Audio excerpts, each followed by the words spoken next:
I would like to welcome everyone to the season 2 finale of Why Wasn't It Better? I am your host, Patrick Darms. And I'm your co-host, Anton Paras. And joining us for this season finale is a first-time guest, friend of the show, Taylor Schuurmans. Welcome. Welcome, Taylor. Hey, thanks, guys. Thank you. How's it going? It's going Wonderful. wonderfully. Yeah. Yeah, great now you're here. Yeah. Oh, thanks. Thank you. Yeah, So excited to talk about this pretty movie. big deal to be featured on the season finale, especially when we are talking about a film as monumental as this one, Star Wars Episode 2, Attack of the Clones. Well, I'm going to tell you something right now. It might be kind of shocking, but it's my favorite Star Wars movie. I'm Your saying favorite- it like laughing. Your No, favorite it's literally prequel or your favorite Star Wars movie? favorite Star Wars movie. Wow. I'm not shocked by much anymore, but I'm excited to dig in as to why. I'm fascinated. I don't think I've ever heard that opinion expressed ever. Yeah, I mean, we'll dig in more, but like you said, Pat, here we are, season 2 finale, and what a season it's been, right? It's been a fantastic season. We've grown tremendously, not just in our listener numbers, but I feel like intellectually we've grown as we've gotten deeper and deeper into these film discussions. Yes, our minds have grown, our hearts have grown. I feel smarter. I may not, but here we are. I don't know if I felt smarter after having to rewatch this film, but we don't have to get into that yet. But this is going to be I think it's going to be a pretty lengthy one. I don't know if I've ever had this many notes prepared. Yeah, either way, it's going to be a long one. But should we jump into some admin before we dive into this fun-filled episode? Yeah, so the listeners, if they recall, we did a season recap at the end of the first season, and we also gave a little bit of a preview in that episode of what listeners could expect for season 2. I think we're going to do the same thing here. It's going to be an abbreviated episode, not nearly as long, somewhere around a half hour most likely. So look out for that in the days after this one. Excellent. And, as we've been continuing to mention in our previous episodes, we're so thankful for our rise in views and subscriber counts across our different platforms like our Spotify and our YouTube. Really exciting to see that grow. So if you're a listener but not yet a subscriber, please subscribe. It means a ton to us. And for those of you that are already subscribing, thank you. We're so excited to be here at the end of season 2. And yeah, we wouldn't be here without you all. Indeed. Oh, without further ado. Star Wars. Episode 2, Attack of the Clones. Set 10 years after the events of The Phantom Menace, the Republic continues to be mired in strife and chaos.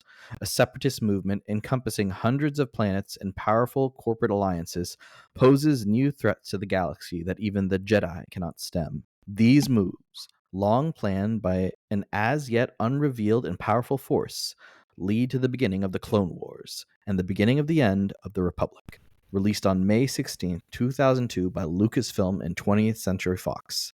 Directed by George Lucas. Screenplay by George Lucas and Jonathan Hales.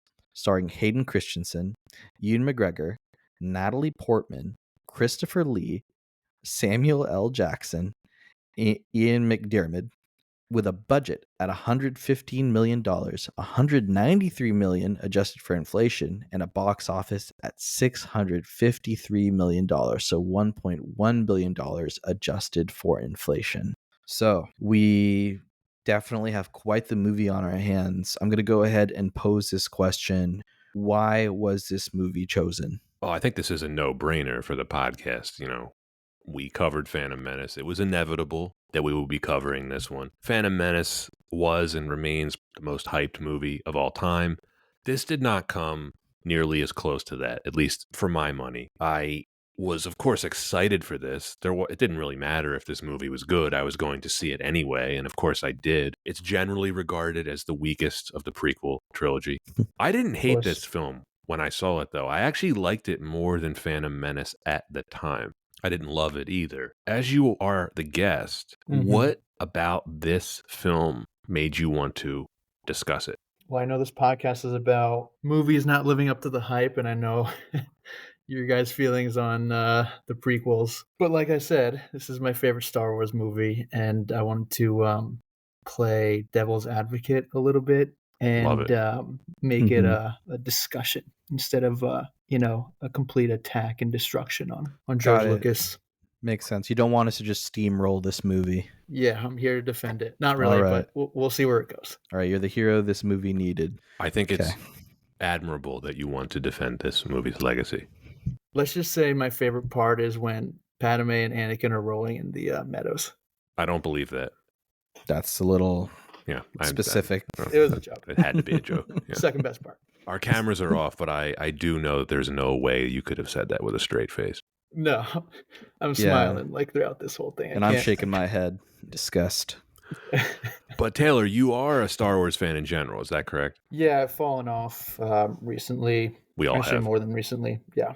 Actually, the height of my Star Wars fandom was around this time when the movie came out, when the prequels came out. And I think I'm wearing like rose-colored glasses a little bit. I mean, more than a little bit, but I'm pretty critical of the prequels, but I still enjoy them. Oh, that's And fair. then obviously when the new ones came out, at least like 5 or 10, has it been like that long? 10 years ago? No, like 5 years ago. I've like The they sequel completely lost trilogy, you me. mean? Yeah, the sequels. Yeah, Force sequel Awakens trilogy. was Christmas 2015. Is that right? Sounds about right. Yeah, Damn, somewhere around there. almost, I remember it being almost cold. 10 years ago. Yeah, almost. Yeah, so I've completely fallen off from Star Wars, and then once Disney bought it, I thought it was gonna be good for the for everything, but no. Yeah, it feels a little distilled, if that makes sense, where they're just trying to find like the strongest aspects and capitalize on that with each thing that they put out. Mm-hmm. But Sounds about right. now, hey, we're taking a little bit of a lens and looking at Attack of the Clones, and for me, I think there was so much around having a sequel to a very disappointing film that, of course, we all want to touch on how much course correction is occurring, what lessons were learned from the first film that they try to address in the second, right? And You think they learned anything from Phantom Menace? oh, and listeners, it's if this was Arrested Development, Ron Howard being in the background saying they did not. No. Well, I'll argue about that. Yeah, well, anyway, let's talk about the production history. This is not going to be too long. George Lucas was reportedly hesitant to write the screenplay for this after the tepid critical reaction to Phantom Menace. Think about the bullet we all could have dodged if he hadn't. In March of 2000, just 3 months before the start of principal photography, Lucas finally completed his rough draft for episode 2. That would be red flag number 1. For help with what would later become the shooting script, Lucas brought on Jonathan Hales, who had written several episodes of the Young Indiana Jones Chronicles for him. But Hales had limited experience writing theatrical films. Red flag number 2. The final script was completed just 1 week before the start of principal photography. Among the many actors who auditioned for the role of Anakin Skywalker included Ryan Philippe, Topher Grace, Paul Walker, Christian Bale, Heath Ledger, James Van Der Beek, Colin Hanks, Jonathan Brandis, Devon Sawa, and Joshua Jackson. Leonardo DiCaprio also met with Lucas for the role, but he was definitely unavailable according to his publicist. Any thoughts on potentials there? Stacked. Rest in peace, Paul Walker. Christian Bale, Heath Ledger would have been better. Ryan Philippe, probably a net negative. Probably anyone on that list. James Van Der Beek would have been horrible. Hilarious. It would have been hilarious. It would have been like it would be an extra Molotov cocktail into a dumpster fire. But that would have I would have wanted to see that actually. The DiCaprio of it all is really, really tempting. But obviously hindsight is 20/20. I just can't see him in this. No. As much as I love him as an actor, and I do, I just don't see him working here. Why? I mean, I would have loved to see him creeping on Amidala. Oh, yeah. I'm glad you selected the word creeping because that is what happens. So Lucas finally cast unknown actor Hayden Christensen in early 2000, primarily because he and Natalie Portman, quote, looked good together, end quote. God. That's red flag number 3. Anton, this is just for you. It's not in the notes, but something I thought of. My only guess that why he cast Hayden Christensen, in addition to the fact that we just read, is I think your guy Garrett Hedlund was simply too young. Otherwise, he would have used him. Well, Garrett Hedlund. I feel like it being the finale of season 2. We deserve to have a good jab at Garrett Hedlund, or friend of the show, Garrett Hedlund. Thanks for stopping by, Alan. But yeah, no, he was way too busy with his shift at Chipotle to pick up the role for this film. Right. Moonlighting as an Abercrombie and Fitch model, which I'm pretty sure Hayden Christensen did as well at one point. But Yeah. anyway, back to the production history. George Lucas had asked NSYNC to film a small background cameo appearance in order to satisfy his daughters. They were cut out of the film in post-production. Amazing they cut that out and they left some other stuff in that we'll get to. Principal photography occurred between June and September of 2000 at Fox Studios in Sydney, Australia. At one point, they actually ran out of sound stages to shoot on, forcing the art department to construct more. On-location filming took place at the Plaza de España in Seville, London, China, Vancouver, San Diego, Italy at Lake Como, and the Royal Palace of Caserta, which is in Italy as well. And, of course, in the Tunisian desert, because we can't have a Star Wars film without going back to the most boring planet in the universe, Tatooine. Reshoots were held in March of 2001. During this time, a new action sequence was developed featuring the droid factory after Lucas had decided that the film lacked a quick enough pace. The sequence's pre-visualization was rushed and the footage was shot within 4.5 hours. That would be red flag number 4. Attack of the Clones became the third film to be released that was shot entirely with digital cameras. The first two being indie films called Jackpot and it looks like Vicodin, but it's like Vidoc or something. Not sure. But anyway, Star Wars was the first major blockbuster to use this technology. And I will give Lucas credit there. He's always pushing the envelope on technology. Lucas noted that Palpatine's rise to power is very similar to that of Adolf Hitler in Nazi Germany. As Chancellor of Germany, the latter was granted emergency powers, as was Palpatine here. I think it says a lot that this film made about 30% less than Phantom Menace at the box office. People were very wary after Episode 1. And this actually ended up as the 4th highest grossing film of 2002. For bonus points, can either of you name the top 3 films? 2002? Taylor, go ahead. Okay, The Two Towers. Correct. Dang. That's number 1. All right. Chamber Oh, sorry, go ahead. No, you nailed it. You're about to say it. I'll say it. Yep. Hot Chick, starring Rob Schneider. Yep. Incorrect. Taylor, you actually nailed it. It's Chamber of Secrets. And what is the third? Give me a hint. Is it Anton, you part love of this like movie. It's a classic. larger I trilogy? knew this one. You know it? Is it part of like a film series it's a or It is superhero part film. of it is part of a film series. Oh, Spider-Man 2. So close. Spider-Man 1. So one. Dang it. Yeah. No, you knew them all. Yeah. Just looking back on it, I did like a mental exercise because I was like, I recall seeing a lot of these films in the theater, and I went back to IMDb and like looked this up. I think I saw like 30 films in the theater in 2002. Dang, dude. There was a lot of great films in 2002, so I don't blame you. Yeah. Anyway, that's all for the production history. Let's talk about why Attack of the Clones wasn't better. Number 1, the writing. And I want to begin by reading you a quote, not from George Lucas, but from Joel Schumacher, who is best known as ruining the Batman series with Batman and Robin. He said, quote, "Everything you see on screen is the result of the director's decisions. If you don't like how a movie turned out, blame the director," end quote. I want to just say it all starts with the script, and this script is crap. Yeah, so Lucas was the writer and director. He sure was. So that's twice as bad. Yeah. Wait, Taylor, weren't you supposed to defend this film? I'm sprinkling in a little bit of criticism here and there. Okay. Well, that's fair, I feel like. Did either of you watch this on Blu-ray with the commentary by any chance? I have not had the pleasure.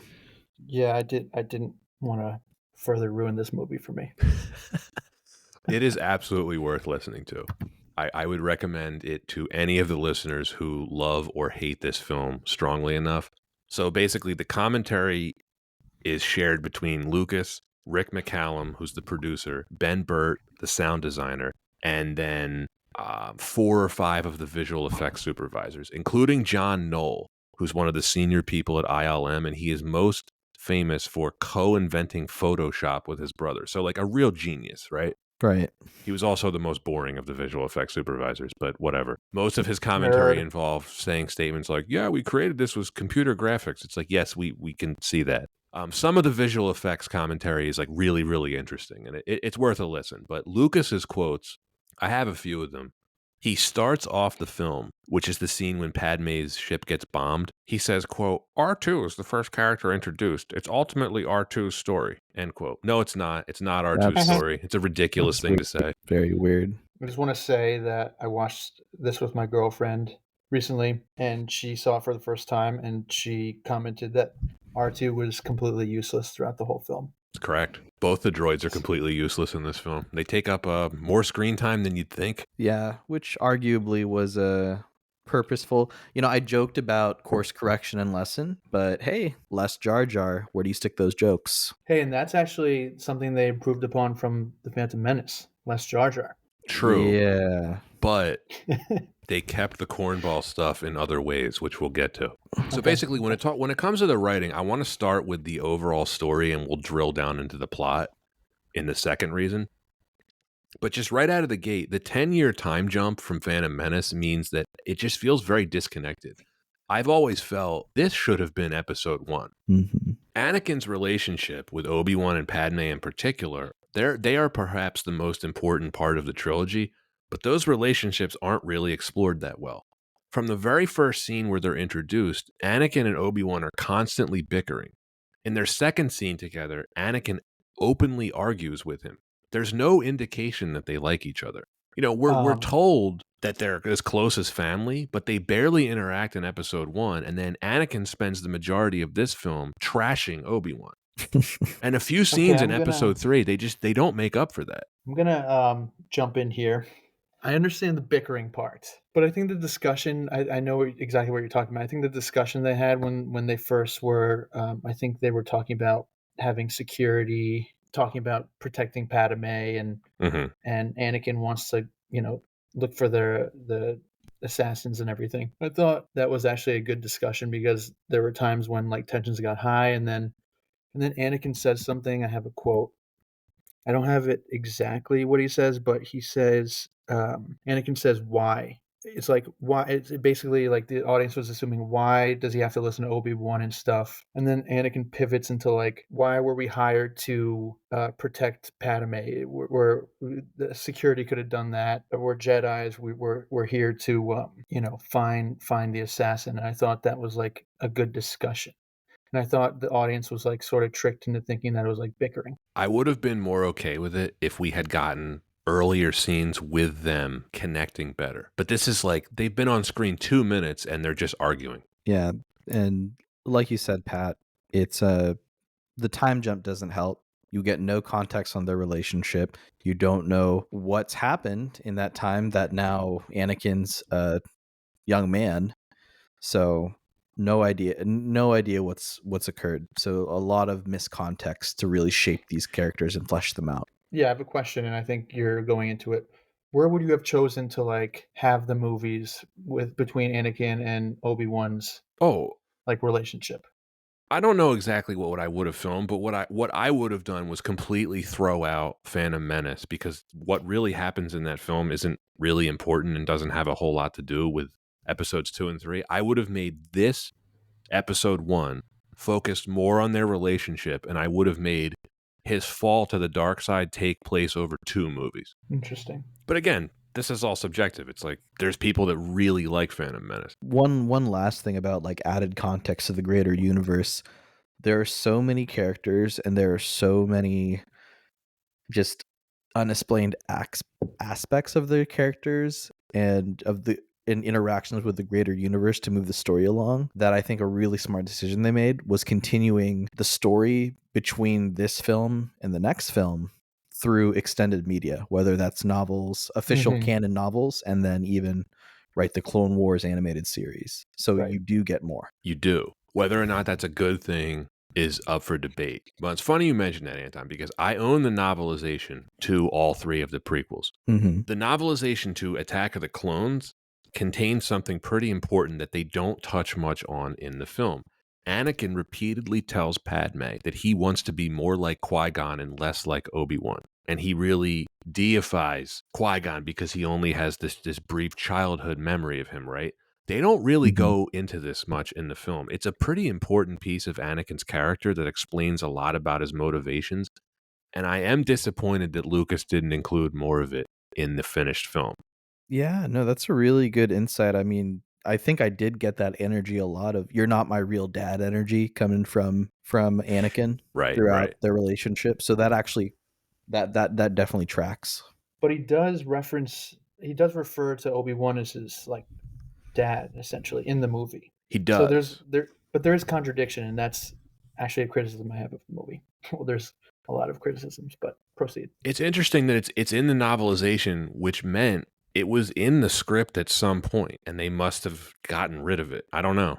For Mm. being the so-called chosen one, what does Anakin ever do that other Jedi can't? Now, we see a lot more of Murders, this in the Clone Wars TV series, right? But they keep telling us in this film how talented he is. But where's his Super Saiyan moment? Where is his Michael Jordan 1998 Finals moment? He he can't even beat an 80-year-old Sith Lord with 2 lightsabers. he murders an entire village of, women and children. Anybody could have done that. Yeah, it's a really good point, and I think that the weird and even to me, what's even weirder is the rest of the council even commenting, "Oh yeah, he's the one that's going to fulfill the prophecy. If he is the chosen, like if he is the for he is the chosen one."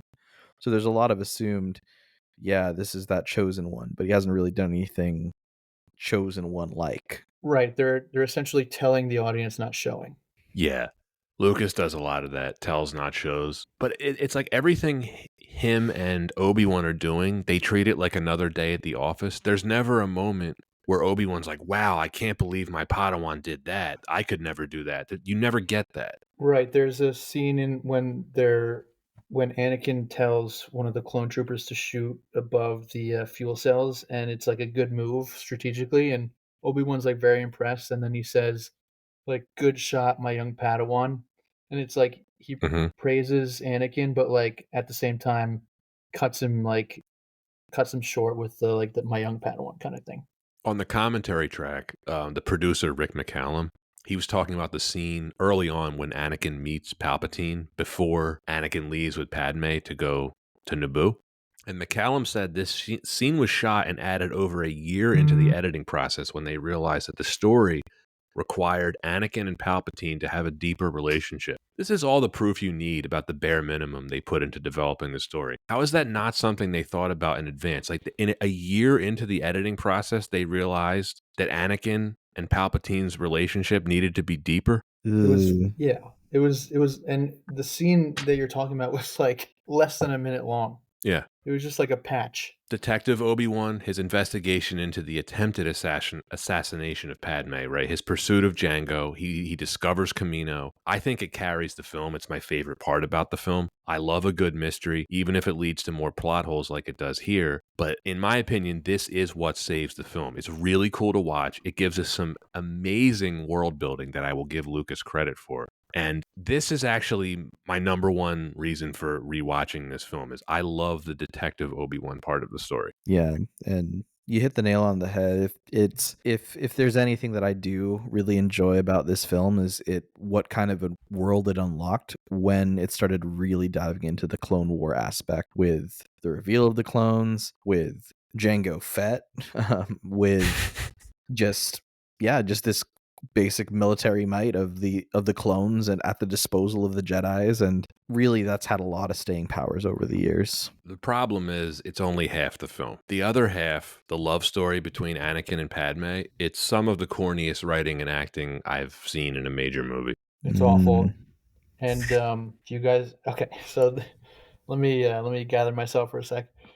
I actually, was recently listening to your episode 1 podcast, and you were talking about, like, the transition between the Darth Maul lightsaber fight and the battle on, I think, Naboo, right? And, like, the Yes, h how yes. terrible, like, the juxtaposition was basically that we got this, like, the coolest fight scene, and then it's like it's just, disjointed with this, like, boring battle in Naboo.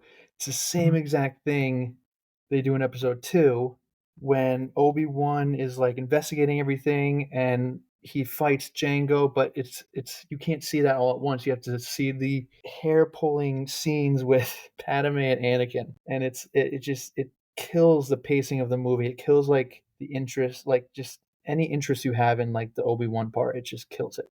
Yeah, it's it's cringeworthy. I have another quote from Lucas on the commentary track. I use recurring themes in the movies. I'm constantly taking the same motif and twisting it in a different way. And that is Lucas referring to the scene in the sports bar where Obi-Wan slices off the assassin's arm and how he wanted it to mirror the cantina scene in A New Hope. It's like poetry, it rhymes.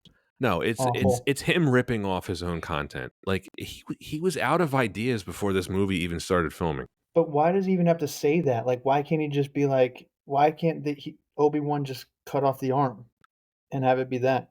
Oh, I have some. Wait till we get to that. In the plot holes reason, I got some Yeah. thoughts on that one. So I've seen this film and the way that it's written described as well.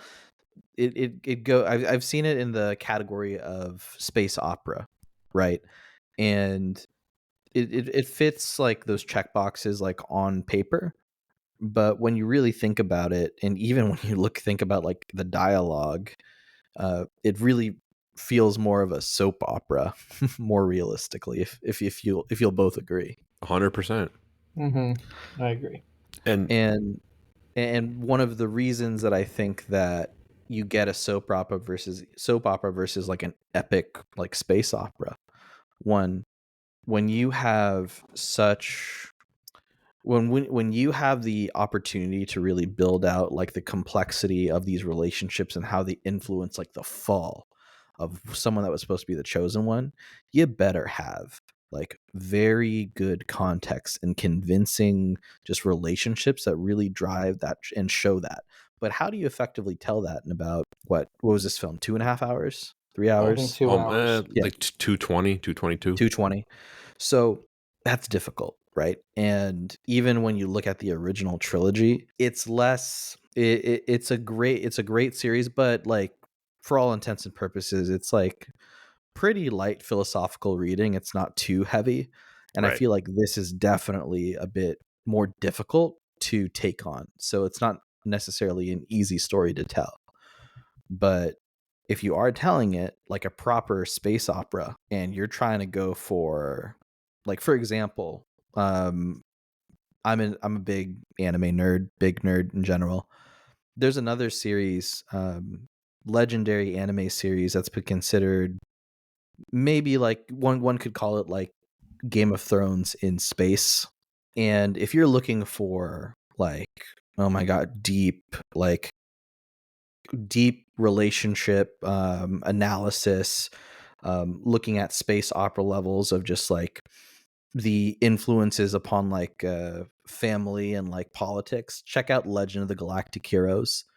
By the way, to properly tell that story, it took over 100 episodes of the anime. So it's not easy to tell these kinds of stories. So trying to do it in like 2 hours and a half, it's a hard take. Well, that's why a lot of Star Wars fans prefer the Clone Wars series to these prequels for the reasons you just stated, Anton. Makes perfect sense. Oh yeah. We were railing Yeah. on the romance. Let's just get that out of the way so we don't have to talk about it anymore. It unfolds as follows. Padme flatly refusing Anakin's advances because he makes her uncomfortable, and he continues to be a creep. He invades her personal space until he wears her down. That's how this plays out on screen. Yeah. 100%. There's no other, you can't like analyze this any other way. That was exactly it. She's straight up like, don't look at me like that. And then the cherry on top, she continues to fall in love with him after he confesses to slaughtering an entire village of sand people. Just to reiterate this, she is completely unfazed when he tells her that he murdered dozens of people, including women and children. To be angry is to be human. That is her response. That is actual writing that is in the movie. To be angry is to be human. But she says it like, to be angry is to be human. I hope that took 10 takes because she had to be like, did I really just say that out loud? There's another part that, I mean, I want to hone in on this like creep aspect. This is like I truly hate this part. Like I love the movie, but I hate this part so much. I mean, I hate the whole Padme Anakin thing. Um, he kisses her. He like goes in for the kiss, and she responds. She says no. And I think later that night, he blames her for kissing him and saying that she's tormenting him. And he's basically gaslighting Padme Oh and gosh. say and saying like all this stuff. And it's not even like he's saying this like because he's like he's like truly feeling emotional.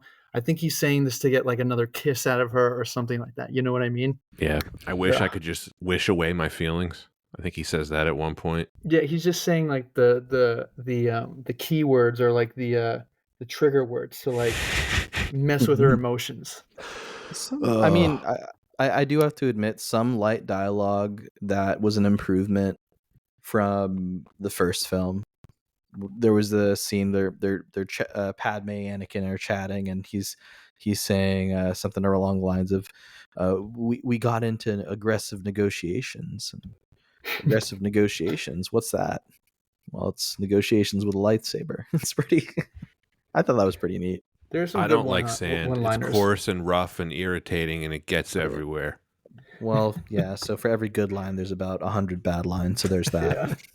Yeah. I also want to point out that in the field that they were in, they're talking about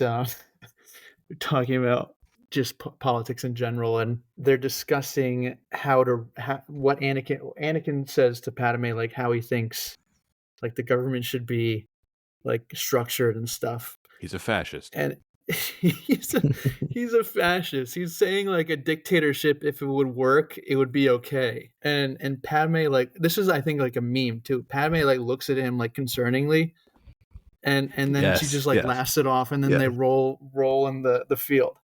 Like it's not so weird many like things electing wrong with someone that. queen. Nothing like that.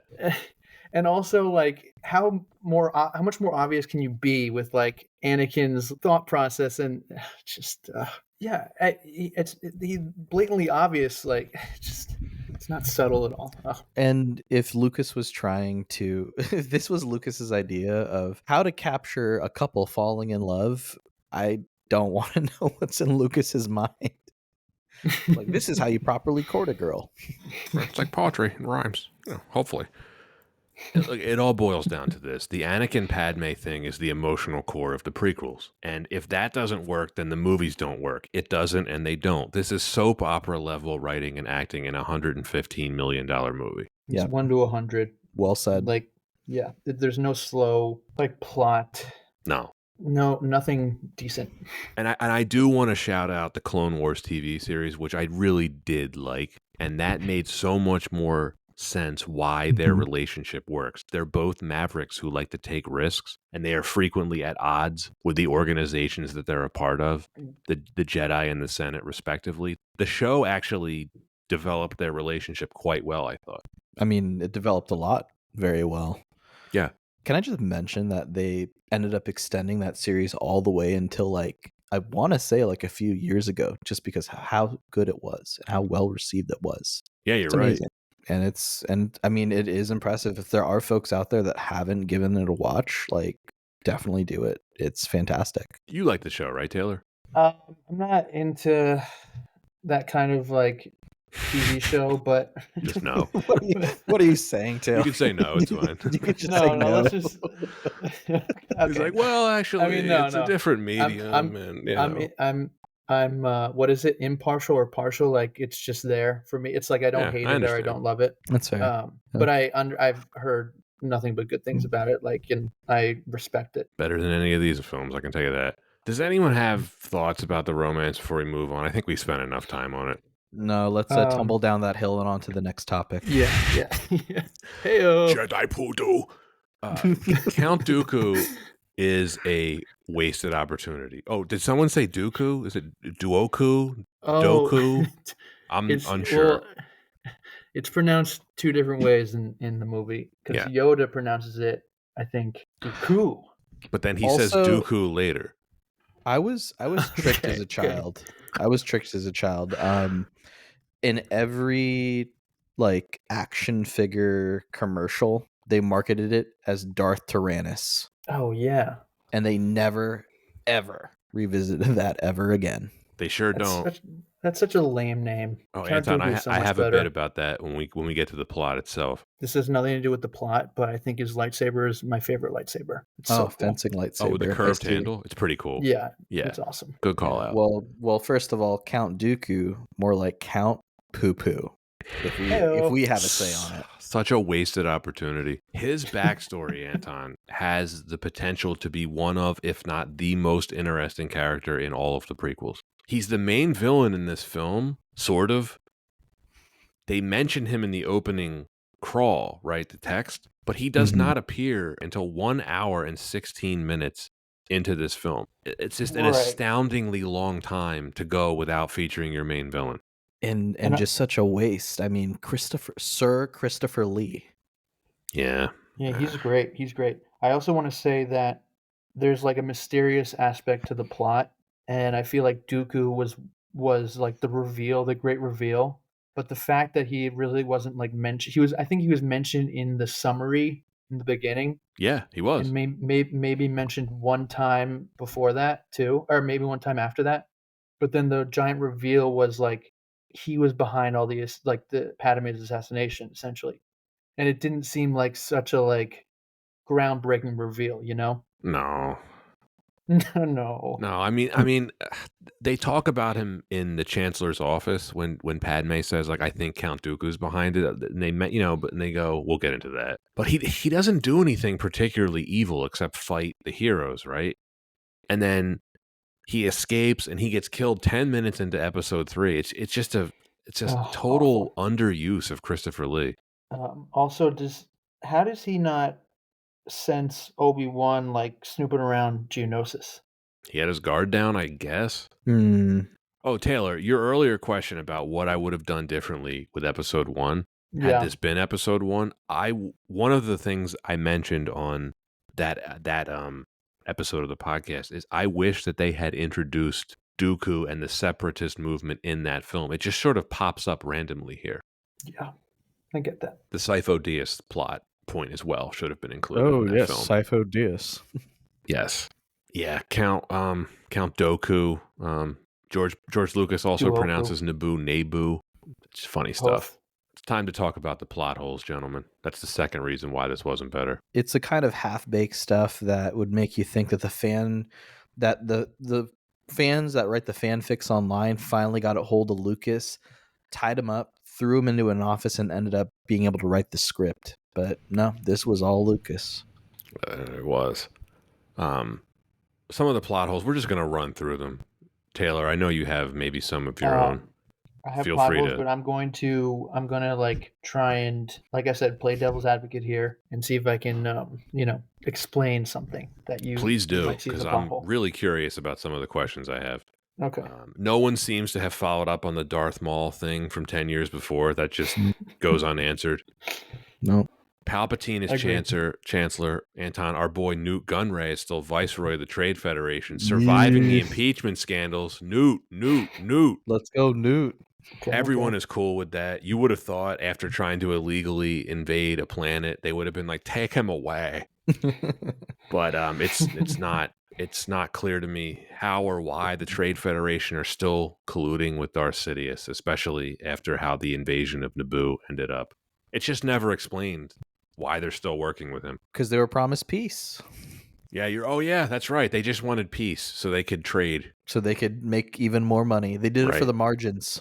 And Well, and is there any other better way to establish peace than by starting a massive civil war? Well, it's, I have something to not argue with. I have something just want to mention. Mace Windu, who is actually my favorite character. But he Really? says at the beginning, yes, he says in this movie, he says at the beginning of the movie, "We are keepers of the peace, not soldiers." And literally, like the second after that has been said, the Jedi are pro-war, like combat, everything. Yes. There's nothing like No, you're right. Yep. I wrote down in my notes, Padme is still using decoys like Saddam Hussein, even though she's no longer the queen of Naboo. Why? Can we give shouts out to that decoy, by the way? The decoy's name, Keira Knightley. Was that her? Yeah, that was Keira No Knightley. way. In Wait, I know episode she's in 2? Phantom Menace. I didn't know she was in this too. When she gets blown up? Yep. Also, why is Padme like disguised as like a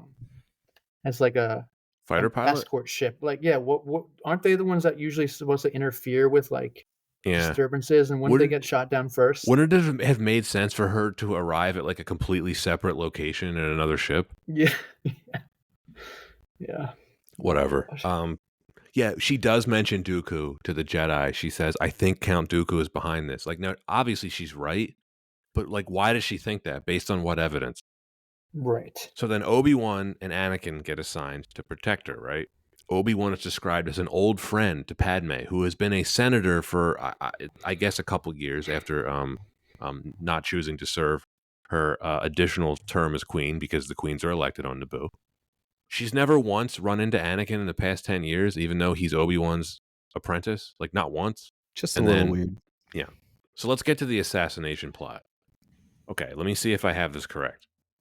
Palpatine, under the guise of Darth Sidious, he recruits Count Dooku and Newt Gunray to his cause, who then hire Jango Fett, who then subcontracts the Padme hit to a shape-shifting assassin, who sends a robot who then sends bugs through the window, and they wonder why their plan failed. Well, it's clear that they were just smoking too many death sticks.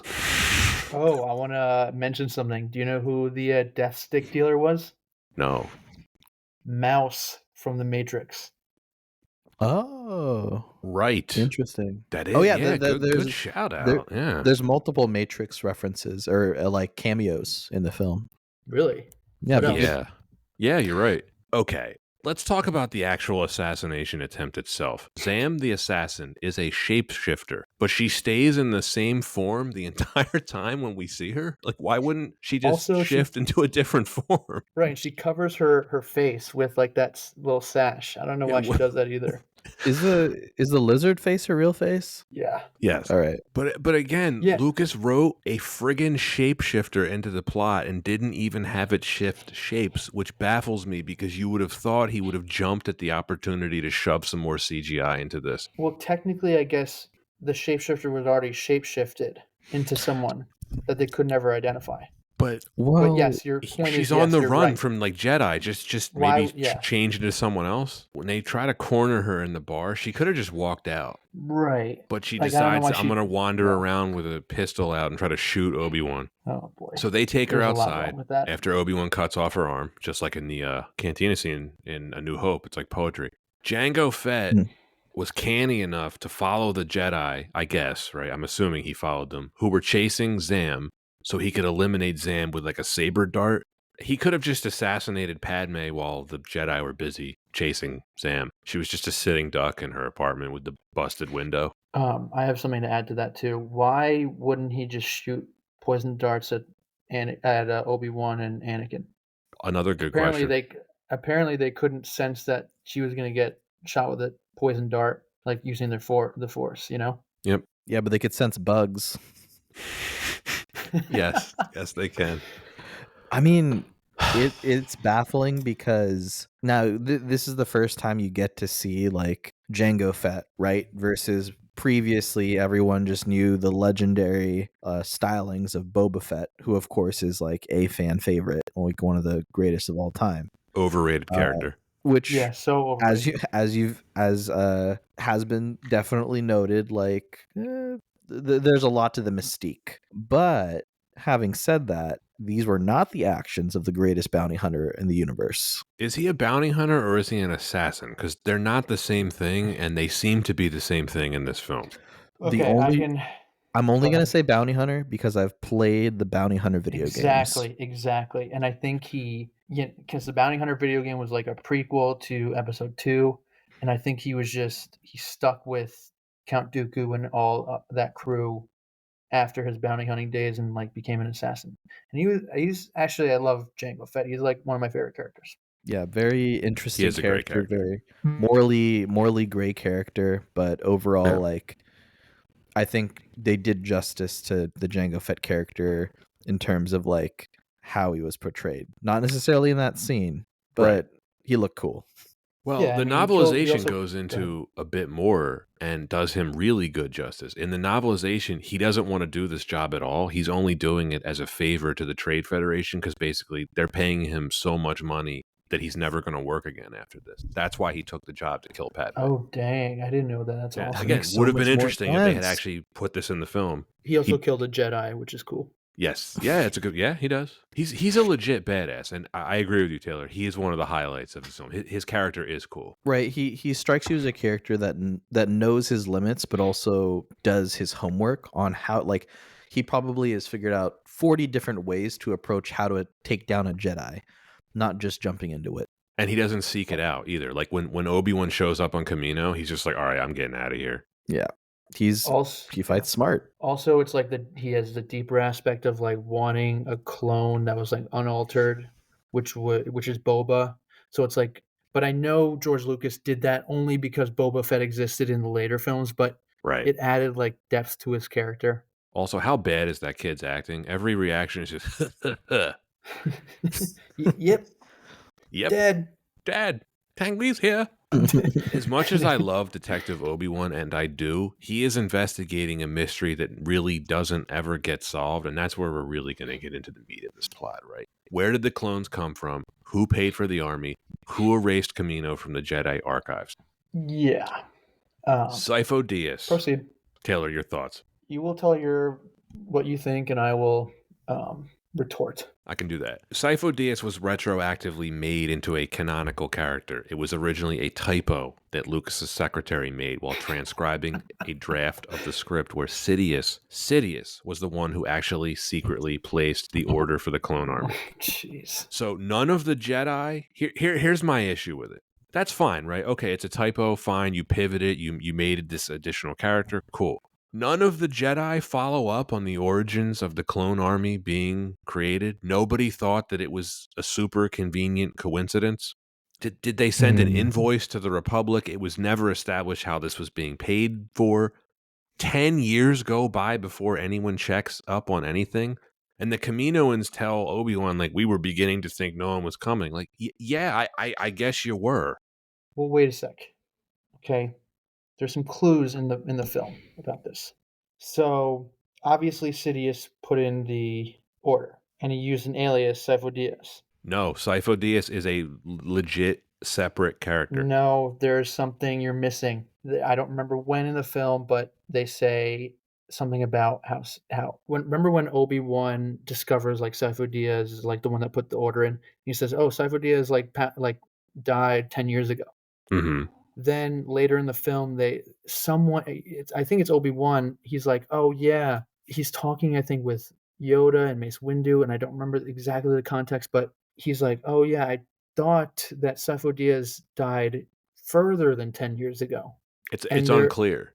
Well, Sidious did not place the order for the clones. I think he did. In the official canon history, Yes. Dooku and Sifo Dyas are really close friends. And right about the time that Dooku leaves the Jedi Order, he convinces Sifo Dyas, who can see into the future, he has premonitions of an incoming war.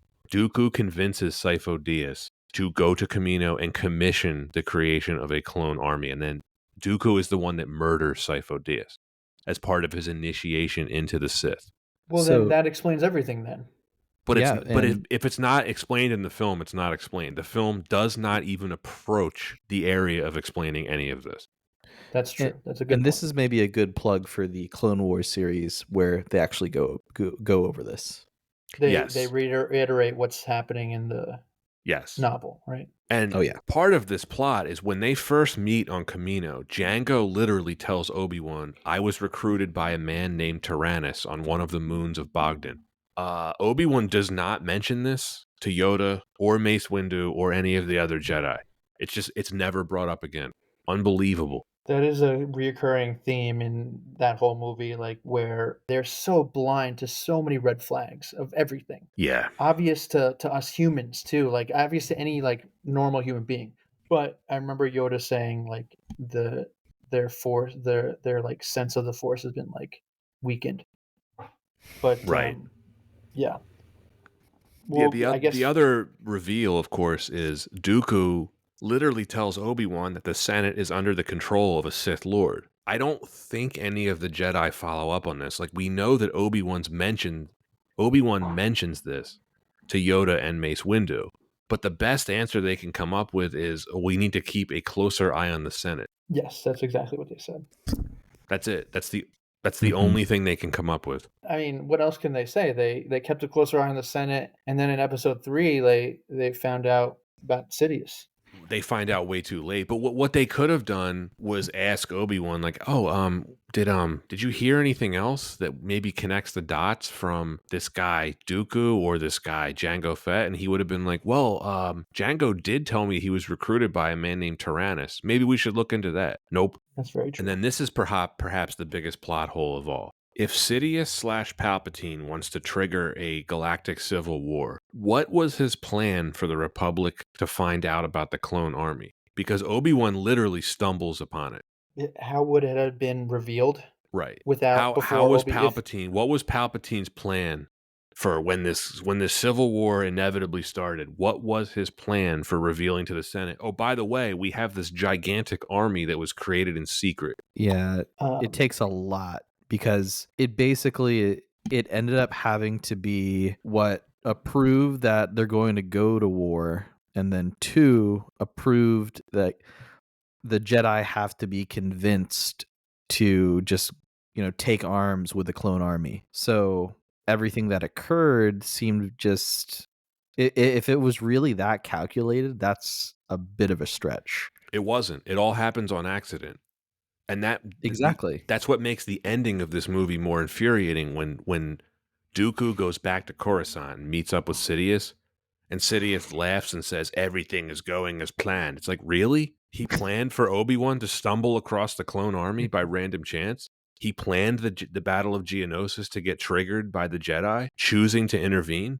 Palpatine planned all that? It doesn't seem like it. No, it was again very just quite a stretch to say this is all going according to plan. I think that line is just a dumb line in the movie. I think that Sifo Dyas was I think Palpatine knew about the army, 100%, right? It would, yes, he had it. He's the one that had it created ultimately. Well, you said Dooku and Sifo Dyas did, but Yes, because but but remember, Dooku was working with Sidious at that point. actually, I just realized another plot hole, but I'm gonna try and defend my original thing. So Dooku, he's talking with like the had what would you call people on Geonosians? Geonosian leader, and Mhm. the Oh, he was Poggle the like Lesser? where who has all those weird like noises that he makes as like language. That's the guy, right? Yeah. He's like, where did this army come from? And then Dooku was like, I have no idea. Like, and I truly believed him. Like, he wouldn't lie, right? Like, and then also, why would they make the droid army if Dooku knew about the clone army? But regardless, It's I almost think like the writer director didn't know what he was doing. I think that Sifo Dyas was the alias, or he did it, and who are the who's the cloners? What are they called? Kaminoans? The cloners. They would reach out to the Republic and be like, "We have this order from the request of Sifo Dyas," and then it was all like under the wraps, and then Sidious could play like dumb and be like, "Oh, cool! Like I didn't know this. Like let's do it." I suppose. But like how much longer would they have waited? Another 10 years? They Yeah, go 10 years without being paid for creating this giant army. I thought it was like they paid him up front. I, maybe it's not You're right. explained. The info it's is not lacking. explained. The info is lacking. None of it's explained. Back to the Behold, Jedi being yeah. incompetent. So they know someone claiming to be a Jedi commissioned the creation of this army. They know that someone, probably a Jedi, deleted Kamino from the archives. They only know this because Obi-Wan managed to track down Jango Fett, a known murderer. who leads them to Geonosis, where the separatists are. It should be the most obvious thing ever that this is all a setup. And they do admit that they don't have a choice but to use the army. But again, no one follows up on this. Right, and they take it so lightly too.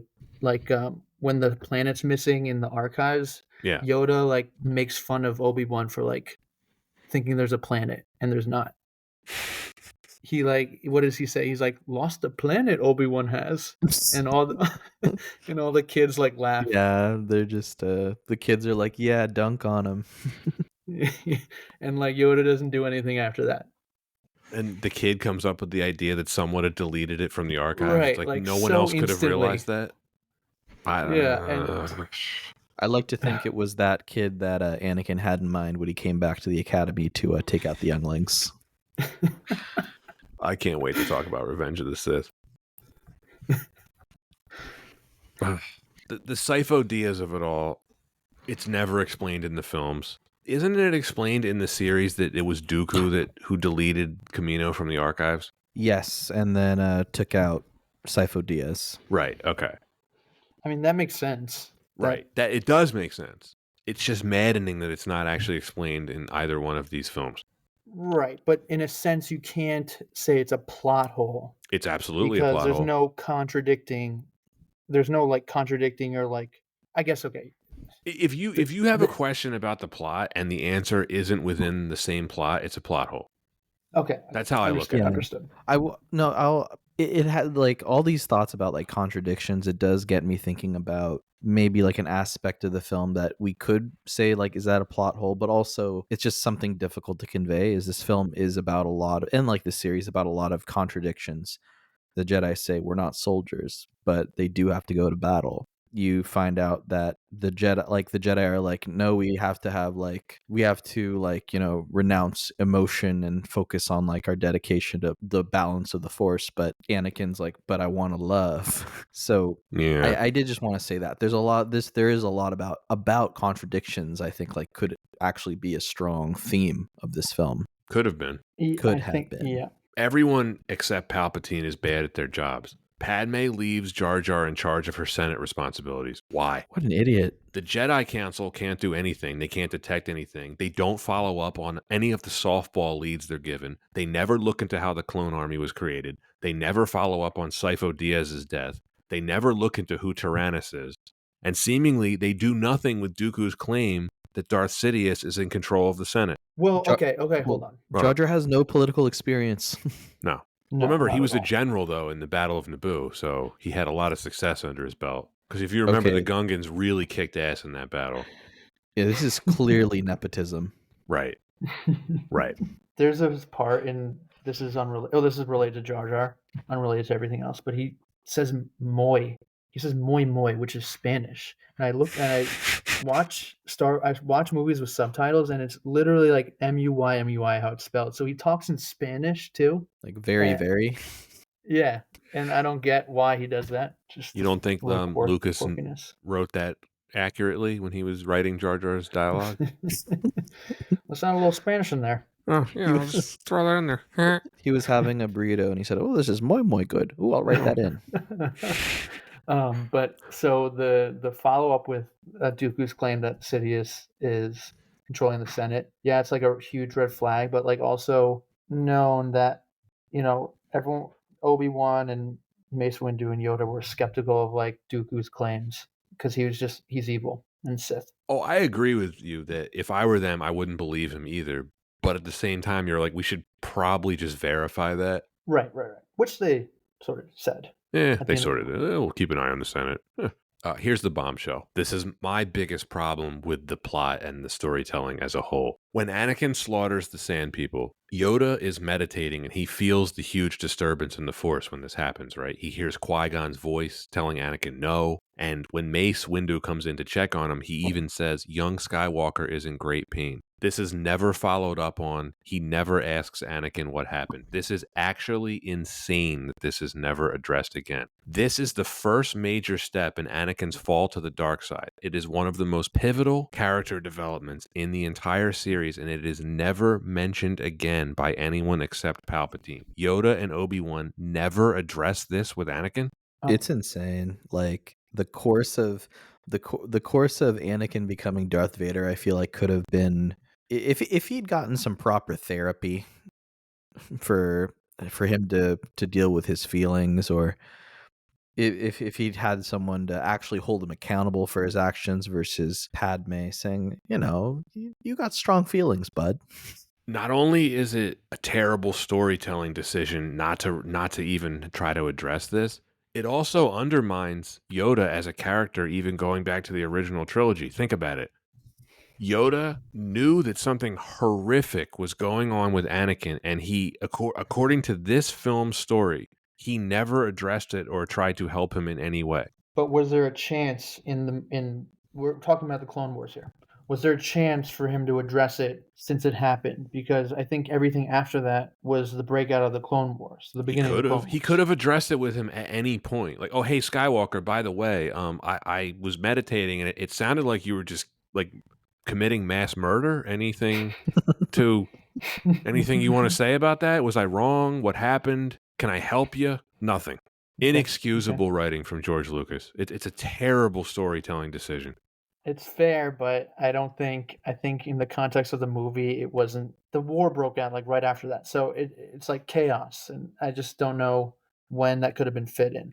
He's supposedly the chosen one. I think it would have made sense for anyone on the Jedi Council to maybe address this. Yeah, I think, Pat, your point is so right. That's one of those rich, complex, very important pieces that you need to really flesh out the character, or to flesh out the relationships, to flesh out the why. Without it, it's just a lot more of that telling and not showing.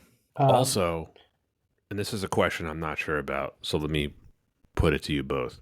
In episode 3, it's implied that Obi-Wan and the rest of the Jedi Council, they have no idea that Anakin and Padme are secretly married, right? But in this film, as Dooku is escaping, Padme runs over. It's a wide shot. She hugs and kisses Anakin right in front of Obi-Wan and Yoda. It's never brought up again. Wait, when was this? As Dooku is escaping after he fights Yoda, and he's escaping in his little ship thing, there's a wide shot of Padme and a bunch of other clone troopers arriving. And remember, Anakin and Obi-Wan are both lying on the ground with like bad lightsaber wounds. Padme runs up and hugs Anakin, and it looks like they kiss. And she does this right in front of Obi-Wan and Yoda. And I think like maybe that would have clued you in. I would have loved to have seen some side eye coming from Yoda and Obi-Wan. There is, I mean, well, at least George Lucas is consistent here, because literally in the beginning of the movie, like the first couple lines, like when Anakin and Obi-Wan are talking, I have them written down. I haven't seen her in 10 years. She's grown more beautiful every year. Like, how does he not see the signs? Like, They're all bad at their jobs. How does he not, like, how does Obi-Wan not see that, like, Anakin is, like, obsessed with Padme? Like, and he was, like, talking about dreams, like, or, like, Obi-Wan was, like, addressing, like, the nightmares of Anakin's mom. And Anakin was like, oh, I'd much rather dream about Padme. Well, you're absolutely right. This all goes back to the problem in Phantom Menace, where they present him as this bad apple. He's too old. He has too much anger. He's too much of a risk. Nobody wants to train him. Well, Qui-Gon got killed, so we feel bad about that. So, like, I guess we'll let this happen. But that's always been the problem with Anakin Skywalker's storytelling, right? From the get-go, he's presented as this bad apple to us.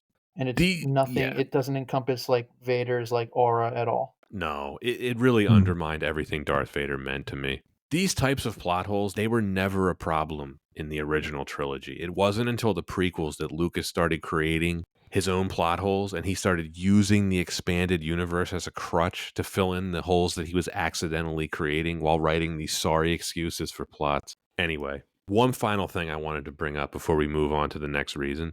The novelization, one more thing, it actually addresses the question of the Chosen One prophecy. During a conversation, Mace Windu asks Yoda point blank if Anakin will fulfill the prophecy. And Yoda responds with, quote, only if he chooses to follow his destiny, end quote. I don't recall this in the movie. Seems rather important. No, I don't recall it in the movie, but I think I could see why they would cut it if it's just a continuation of following if he's the chosen one or not. But I think the question is will Anakin fulfill the prophecy? And I think they even hint a lot in the series that Anakin did. It just so happens to be it's his son that brings balance to the Force. But Yeah. actually that doesn't happen because then they created the sequel trilogy. Oh, right. They took a crap on that. Yeah, so it's a bummer. Taylor, just for the record, I thought you did a pretty good job of trying to defend the plot holes. Thank you. Appreciate it. Number 3 reason why this wasn't better is the acting. One of the things I remember from the commentary track that I wrote down is how they stitched together so many different shots of so many different takes in post-production that it's honestly impossible to say how the performances are at face value. There's really no way to tell if one actor is actually reacting to another's words. The most glaring example I can find of this, very early in the film, just after Padme's ship gets bombed, when she arrives in the Chancellor's office and Yoda tells her, "Seeing you alive brings warm feelings to my heart." And Padme does not even thank him for his words, nor does she ever really respond. She actually asks to the group, "Do you have any idea who's behind this?" It's like the two lines were cut together separately. I doubt Natalie Portman was even on set that day. She's responding to nothing. Yeah, there was a lot of the behind the scenes shots. It was the era of too much green screen, if you will, and that's a really good example of you lose some of the scene blocking, right, and then cutting it together just becomes like it starts to feel like a teenager's collage of magazine cuttings from the 2000s. I would say this is a Ewan McGregor performance away from being the worst acted major motion picture of its era that I can think of. McGregor absolutely carries this movie. The rest of it is a acting disaster class. And Agree. for anyone who thinks that statement is harsh, I want to read you a list of this film's contemporaries. So blockbusters from the same era. Anton Taylor, feel free to interrupt. Let me know if you think any of these movies have worse acting than this film, Attack of the Clones. So all of the Lord of the Rings, no. The first 2 Harry Potter films, Spider-Man 1 and 2, X-Men 1 and 2, The Matrix, The Mummy Returns, The Sixth Sense, Mission Impossible 2, Gladiator, Ocean's 11, Pirates of the Caribbean, The Curse of the Black Pearl, Fast and the Furious. Well, actually, yeah, none of those have none of those really match the horrible performances that we see in Attack of the Clones. No. Well, whoa, wait a second. There were 3 that leapt out to me, but we don't have to get into Well, it. You could I'd be argue curious. Fast and the Furious. You could argue that. That's one. Harry Yeah. Potter. Think about all the adult Okay, performances actually, that are great. You're right. You're 100% right. You're 100%. I just realized that. And then there was one other one that I forgot, but doesn't matter. You have a point. It was proven. Taylor, this is going to be your last performance if you badmouth Fast and Furious. I just saw that actually a couple weeks ago, and I realized I'd never seen it the full way through. It's such a different movie from the rest of them. It's so It's good. nothing in I mean, common. for some reason I'd seen the same exact scenes like a million times over, but I'd never seen like a couple of the other scenes that like brought the movie together. It's so grounded. I love it. I was going to say about Ewan McGregor, you can really see him trying to act through all of the blue screens and green screens. He's doing the best he's doing the best he can, and I really feel for him. The rest of the performances, some of the flat, most wooden soap opera level acting I've seen in a film. Hayden Christensen, it's every bit as bad as people tell you. I've never bought into the belief that he's a decent actor who was just railroaded by George Lucas's cornball dialogue. I think he stinks. I mean, it's a big statement, and even right now we have a bit of a resurgence of Hayden Christensen with the success of the live action Star Wars adaptation or the live action Star Wars series from on Disney Plus. Hayden Christensen's like through all their ads right now just because he's back as Anakin. Look, it's nothing personal, Anton. I find his acting entirely unconvincing in almost every scene. They might as well have just made his character CGI. Well, I think that there is something to say about maybe what kind of direction that he got on set of how I want you to act this out. And if it was, I want you to give me an angsty teen that really hasn't been given any direction on how to manage his feelings, You do get that. At least you got that. Maybe he got that spot on. I didn't even find him convincing as that. I just found his performance laughable in every single scene where he's required to use any kind of emotions. For anyone who wants to blame Lucas's directing or writing, I'm not defending George Lucas in any way, shape, or form, but I will counter with this. Ewan McGregor had the same crap material to work with, and he still managed to deliver a credible performance. That's true. Yeah, I agree. Fair enough. Fair enough. But two very differently written characters. Natalie Portman has given us some great performances over the years. She doesn't do so here. No. But No, back to not- Christensen real quick. Is this the worst lead performance in a major blockbuster? One of the worst. I Yeah. have some options for you if you want to pick. Please. Mark Wahlberg in Planet of the Apes. Pretty bad. Orlando Bloom in Kingdom of Heaven. Oh, Never saw it. I like that one. You like him in that? I like that film, but I don't like Orlando Bloom in it. George Lazenby in On Her Majesty's Secret Service, the one-off James Bond. Mhm. Sam Worthington in Avatar. Mhm. Ooh. Sam Worthington in Clash of the Titans. Ryan O'Neal and Barry Lyndon. There's a deep cut for you Kubrick fans. Johnny Depp in Charlie and the Chocolate Factory. Oh. Awful. It's You want to yeah. defend that too? You're welcome to. It's weird. I mean, I don't think he was as bad as. I don't know what kind of Hayden Michael Christensen. Jackson vibe he was going for, but Aaron Taylor Johnson in Godzilla. Kevin Interesting. Costner in Robin Hood, Prince of Thieves. He gets universally brought up. His quasi-English accent in that film. And then I'm putting Natalie Portman in this film too, because it sort of is a lead performance and she's bad. And then I'm including the entire cast of the live-action version of Avatar: The Last Airbender. Can I add one? Oh, absolutely. Tommy Wiseau in The Room. Okay. Didn't say it. Now, I was gonna say Taylor. That doesn't fit the description. Worst lead or co-lead performance in a major blockbuster. The Room's a small budget film. I mean, okay, that's true. That's true. It was a The hit, the though. budget part. Yeah. It was a cult film. It's different from a hit.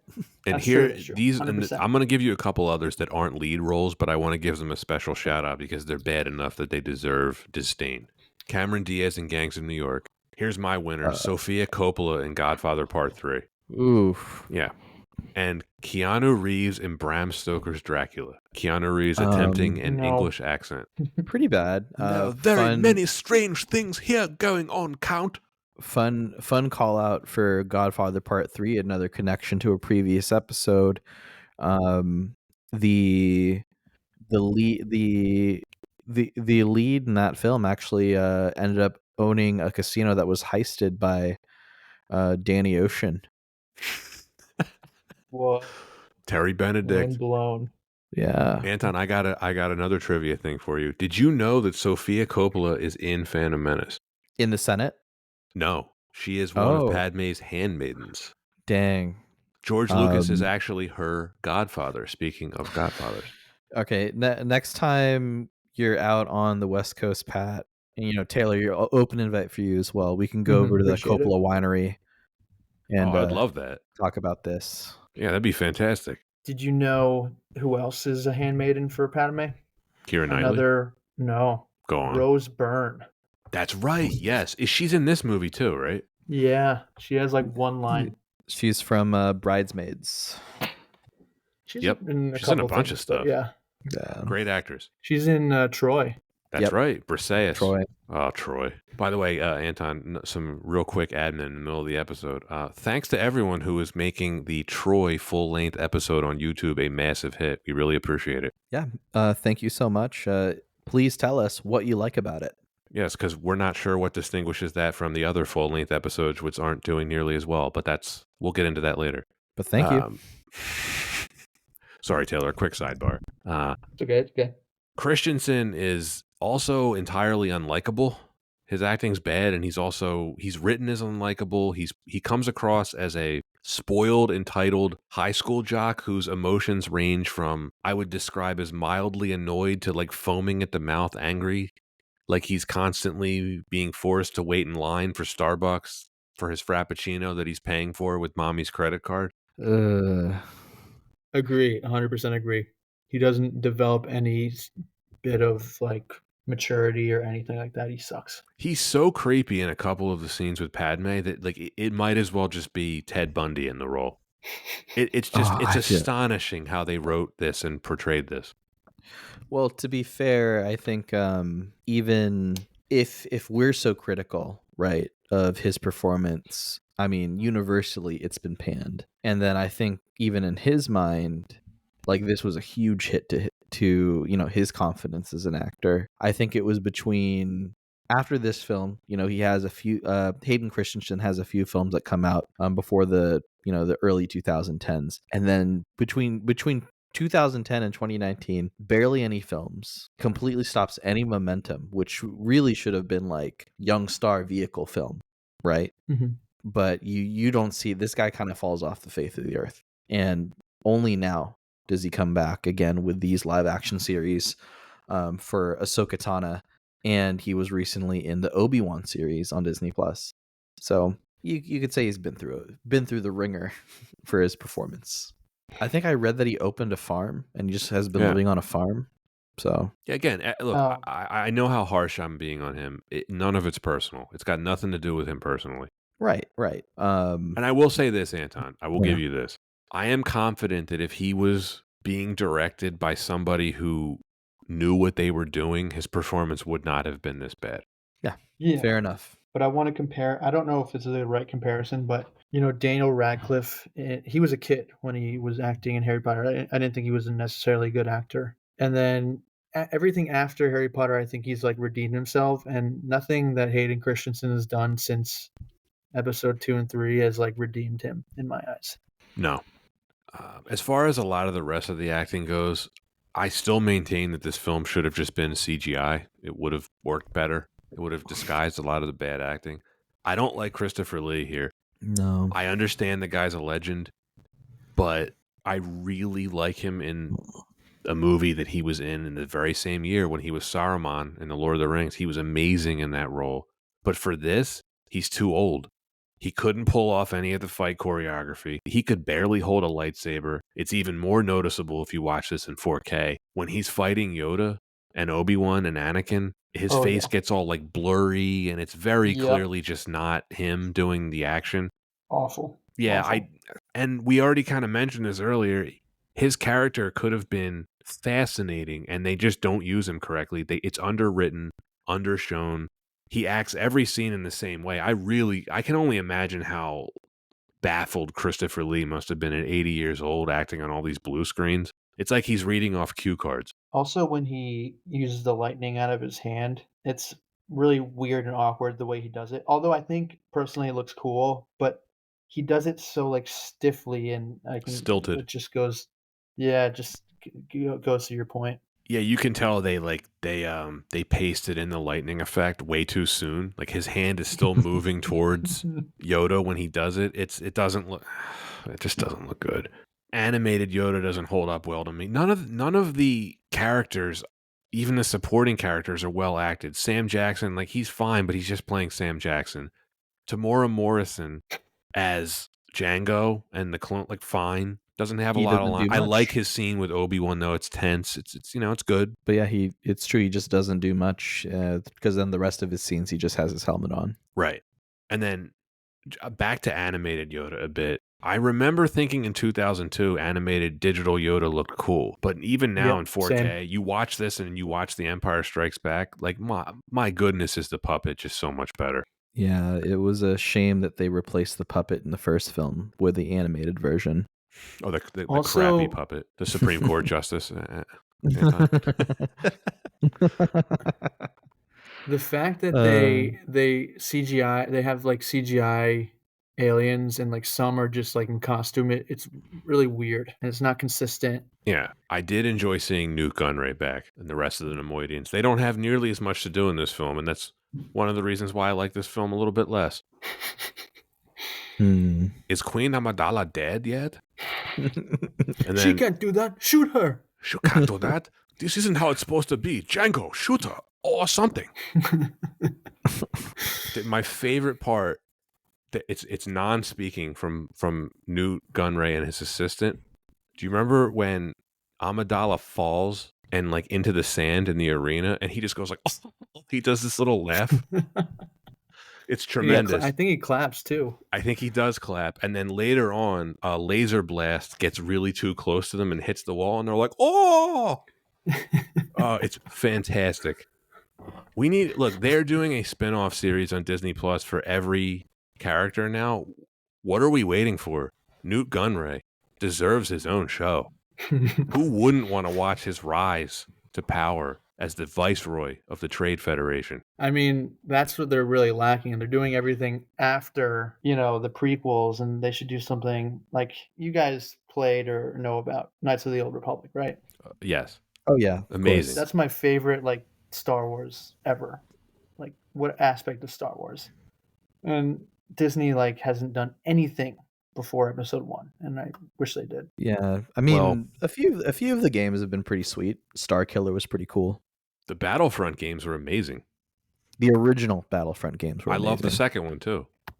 Oh yeah, Oh, is there more? I didn't know that. yeah. They Yeah. made a huge. There was a huge release not too long ago for like a revival. It was pretty crap upon release. Okay, so last reason why this wasn't better, the production. And I have been saving this until Disagree. now, but this is a factoid about this movie. In spite of all the crappy things that I have said about this, I enjoy this the most of the prequels for the simple reason that it actually gave me what I wanted to see. Young Anakin and Obi-Wan doing Jedi stuff. The beginning of the Clone Wars. Massive world building. That's what I wanted to see, and that is ultimately what this film gave me. The Coruscant stuff, I think, is awesome. All the different stuff you see in the city, the chase sequence, even though it creates more plot holes, I think it's really cool to look at. John Williams' score is amazing throughout that sequence. Detective Obi-Wan, I mentioned, I love it. The action mostly delivers. I think Obi-Wan versus Jango on the landing platform is a really awesome fight. It's an original fight. It's an interesting fight. The asteroid field chase with the concussion bombs thing, I thought that was really awesome. What do we think? I 1,000,000% agree. While the first, like, I don't know, Pat, like, I feel like it's probably a little early in the podcast, but trying to compare this film to the Phantom Menace, like, I feel like even I also like prefer this film, and I want to I want to make sure that I'm trying to be as objective as possible. There must be something about the aspects that I find entertaining that lend itself to like this film was better objectively than the first film, but it's really hard to put it on paper. Well, I think Phantom Menace is a better movie, but I think it's more boring. This is more watchable to me. But I don't necessarily think this is a better movie than Phantom Menace.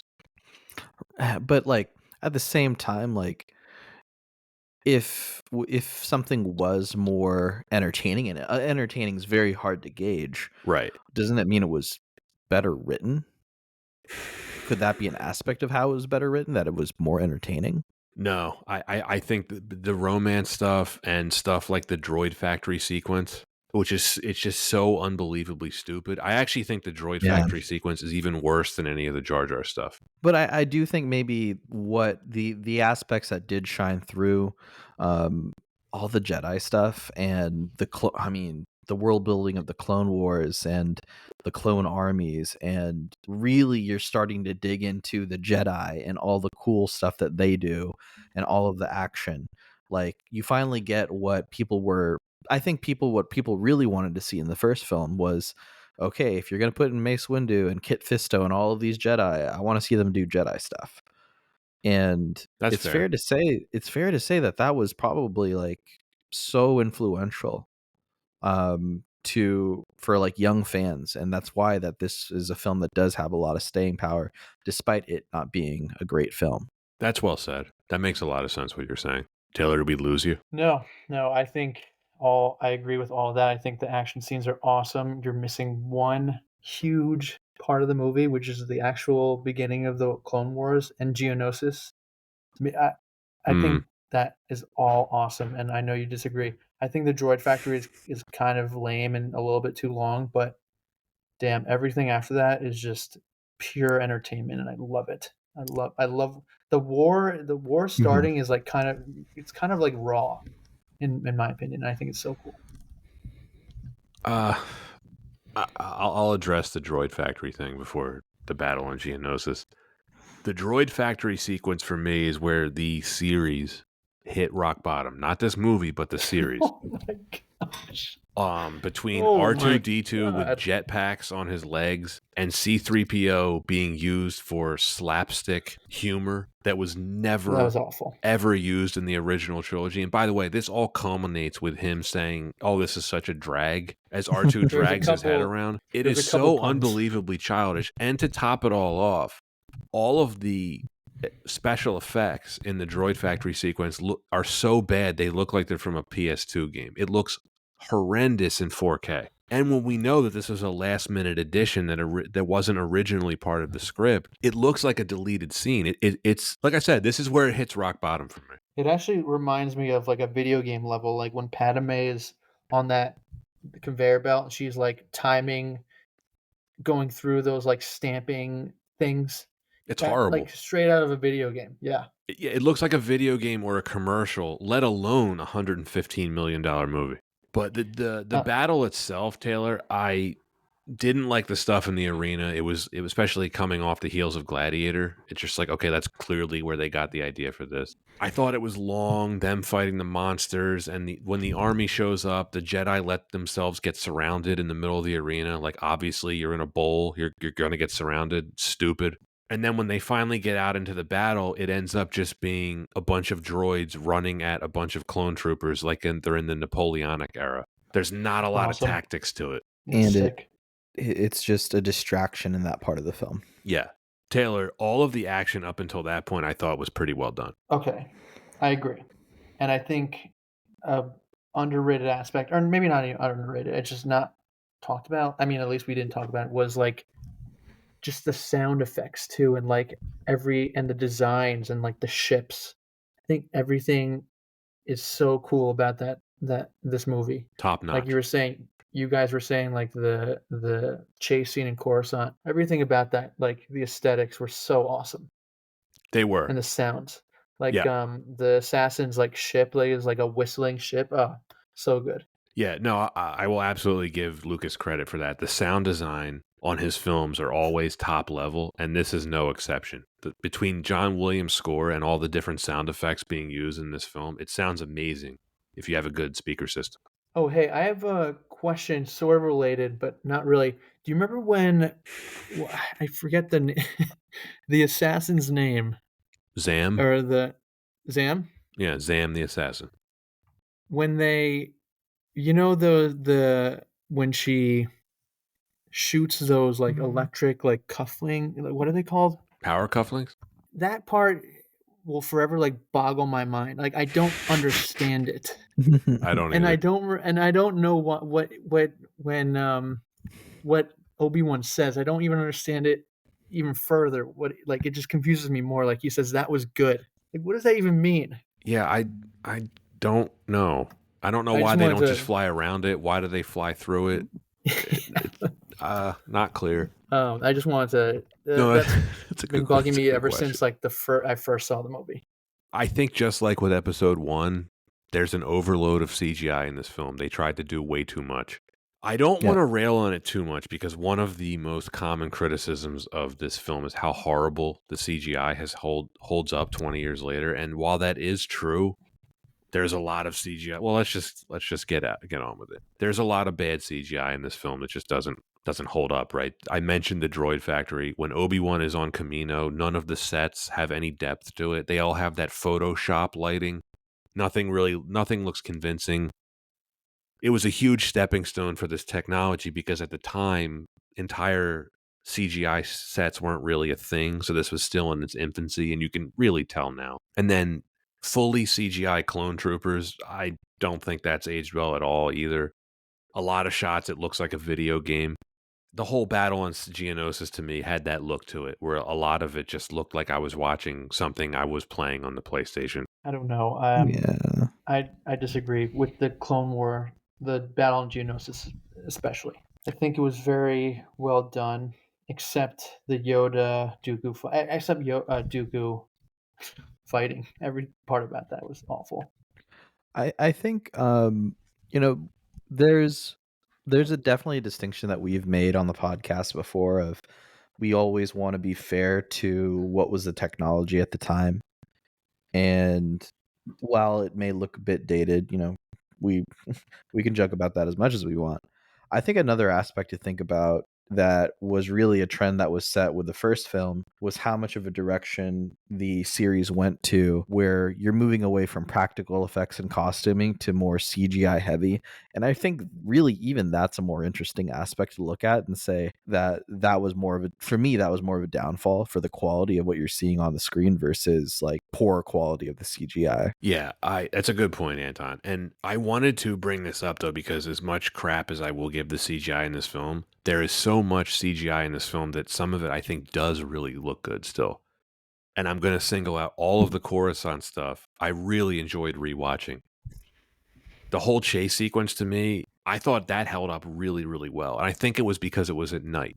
A lot of the stuff in broad daylight, it's a lot harder to animate. Again, the What asteroid did field chase Yep. where Django and Very cool. they're not concussion bombs. They're like black holes, sound bombs, whatever. Like all that stuff is cool. So there's plenty of good effects in this movie. There's just so much of it. Right. Maybe it's just it's that aspect of it is like that heavy crutch on using the CGI so heavily. Yeah. It's like how do you invest in it to like maximize, like just get the most value out of what you're putting into it for specific scenes versus really just, we've talked about it before, Lucas really relied on CGI way too much. Yeah, he did. What did you guys not like about the battle on Geonosis? I thought it just looked fake. I was just looking at a CGI fest the entire time. There was almost nothing real in it except for the actors. I thought it was so cool. I thought like every like I mean I can't like single out anything because I thought everything about it was so cool. But agree It's to disagree. it's hard to convey on the podcast just because you really do have to have like an image up just to really show like how disjointed it looks. But for example, if you, like any listener, pull up on your phone the Battle of the Jedi, like the scenes with the Jedi in the battlefield in Geonosis, and it is very clear what is human and what is not, and not in That's a great true. way. That's true. Yeah, I I would think he say just bit off more than he can chew. But here's what bothered me more than the CGI. This film in general, and the other two prequels as well, they were both filmed by the same director of photography. His name is David Tattersall. Mhm. Anton. This guy also shot Death Note, the movie we covered. Ugh. Die Another Day, one of the worst James Bond movies. Speed Racer, and the Keanu Reeves remake of The Day the Earth Stood Still. All of these films have the same flat, dull cinematography. It's definitely on Tattersall. It's baffling to me how within a few short years, and now we're 20 years out, these prequels, they look like low-budget sci-fi channel movies. The uninspired lighting, dull color palettes, too much CGI. And this is one of the least interesting films I've ever seen in terms of its cinematography. There is not a single interesting camera move in it. It's a lot of it's filmed like a network TV show or a soap opera yeah. where there's a I lot of agree. medium shots, close Mhm. up, cheap looking wipes, repeat. There's the CGI zooms that they add in post production. There's no creativity whatsoever to the cinematography. Also, the transitions between scenes sometimes remind me of like a PowerPoint presentation. It's glaringly noticeable. Lucas used them a lot in his films. The wipes. Yeah. Yes. Now, Yes. to be fair, Exactly. they were in the original trilogy, but they're more noticeable here. Well, because the scenes don't really flow; they just skip around, and Right. like I think that's a big reason why. What did the production get right? Well, we can't end our discussion on Star Wars without talking about John Williams. He brings the A game again. The music's fantastic. He's using electric guitars all over the place through the Coruscant chase. The main love theme across the stars. It's beautiful. It's a wonderful score. It's great. It's everything like you could want from John Williams. Anton's speechless. I mean, I don't disagree. Anything to add before we wrap this up? Go ahead, Taylor, Anton. please. Oh, No, I'm reviewing my notes right now. right. I'll touch more on it and did we like it, but despite its faults, I do have a lot of, just I admire what this film has built. I'll just stop there. I want to say that despite how I think it has the highest of the highs and lowest of the lows, but this is the Star Wars film that I've seen the most. And if I'd ever watch a Star Wars film again, it would be this one. And if I'd ever want to watch it with someone else, I'd watch this one. So, Taylor, as you are the guest for this week's episode, please give us your verdict first, if you would like to. Okay. I'm really contemplating here, and I gave you my score before this, but I'm downgrading it, okay? Which you'll be happy about. Okay. I would say it's a solid C on the edge of a C plus. Okay. Any additional thoughts before I move on? Is this what you wanted? You wanted the grade, right? Yeah, that's it. You can Yeah. tell us your reasons behind it.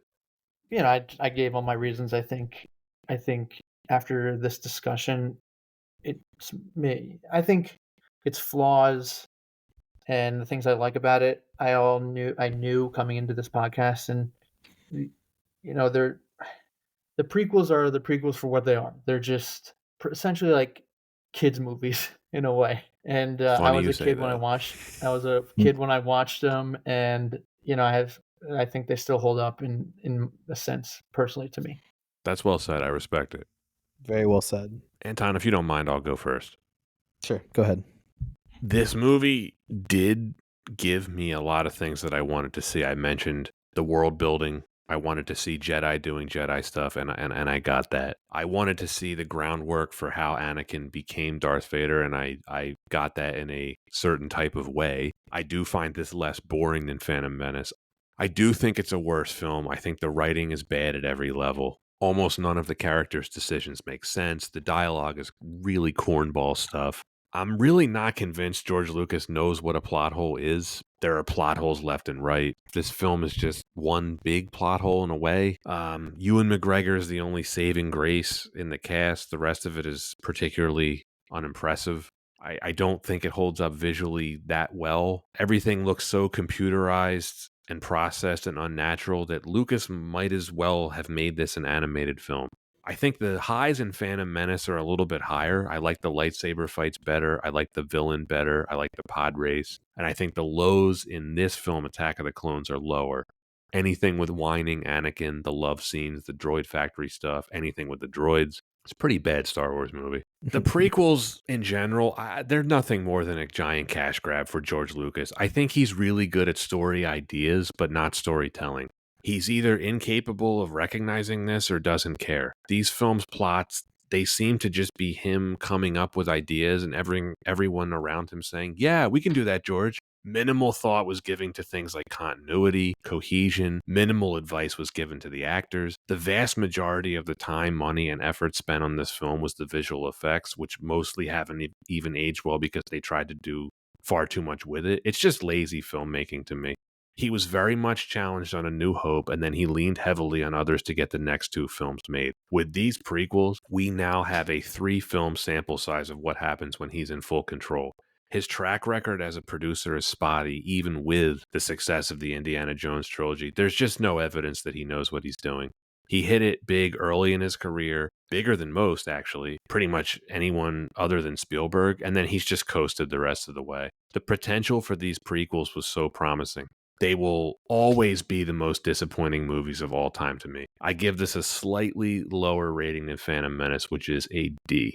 Very well said, Pat. I think you have when you think about Attack of the Clones, you have a very interesting concept and you have a very complex story. And if anything has been revealed over time, is that the continuation of those stories and those concepts through the expanded universe has shown that this is a very rich and enjoyable spring of ideas and universe that came from George Lucas. But as you said, Pat, it's not a very effective movie in being able to tell that story well. And it's just disappointing because it has that potential. We've seen it and we've seen the reception over the years. And despite that, while this is not a perfect film for all the reasons that we've gone about, and I don't feel the need to go on again, it still has staying power. And there's still a lot to be said about how intangibly entertaining I find this film. And with that, I'm trying my best to be objective. I think that despite the fact that it may not have been the most effective storytelling, it was still able to have gems and moments that were entertaining, that were able to introduce and world build, and do so enough that it has had, to me, and in my opinion, the most staying power amongst the films in the trilogy of the prequel trilogy. And with that, I do have to give the film a D. Well I was said, not Anton. expecting So that also grade. bad. Yeah. Well, that is it for Star Wars Episode 2, Attack of the Clones. Taylor, thank you so much for joining us. And thank you, Taylor. It was a pleasure, guys. I enjoyed myself immensely. I'm glad you did. I was going to ask, what did you think of your first podcasting experience? It was a little rough in the beginning, but then it was just like a regular discussion. Yeah, just Like like sand, riding rough, a bike. rough and coarse? Yeah, exactly. I felt like Anakin Skywalker for a second. Oh, hopefully not too much. Yeah. Well, Anton, that is it for season 2. Wow, Pat, it's a pleasure. See, 2 seasons, Yeah, 2 full 2 seasons. seasons under our belts. Wow. Oh wow. Well, I mean, Yeah. We have we many have more planned. Yes, we do, and we're gonna have a recap episode Yep. just to reflect on things. And we'll do more of our admin and shout outs then. But Indeed.